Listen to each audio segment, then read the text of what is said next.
Deal for Merkel Barnier promises UK will pay after Germany raged over increased bill.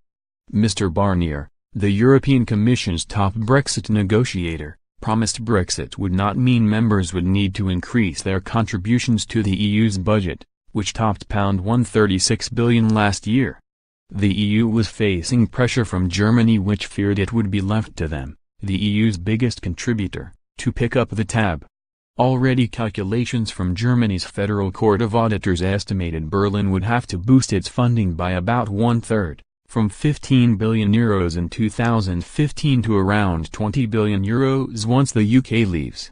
Fearing the prospect, Gunther Oettinger, the European Budget Commissioner, said the 27 states would have to fill the void that will be left by Britain.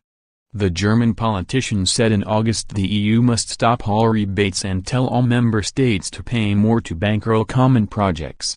Mr. Oettinger told Germany's Spiegel magazine, "I could imagine that we try to economize a part and that the remaining 27 member countries agree upon how to contribute the remaining amount."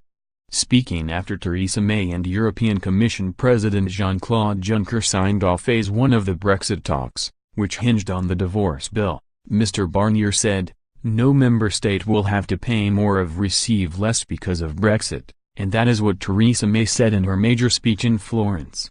The UK will honour all the commitments they entered into during membership. The UK will pay neither more or earlier than if it was a member state. On this basis we have agreed on the components of the financial settlements and principles and have calculated the value of the payments." Despite Britain and the EU agreeing the terms of the settlement, nothing has been decided on the value of the divorce bill.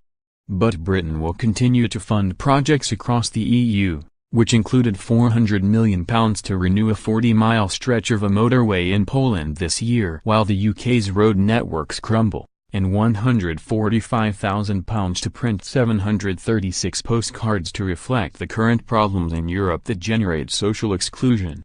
Mr. Barnier said Britain will pay into the 2019-20 budget as if it were a member state. He added, "The UK will participate in programs from 2014 to 2020 beyond the withdrawal date. All commitments entered by the 28 will be honoured by the 28.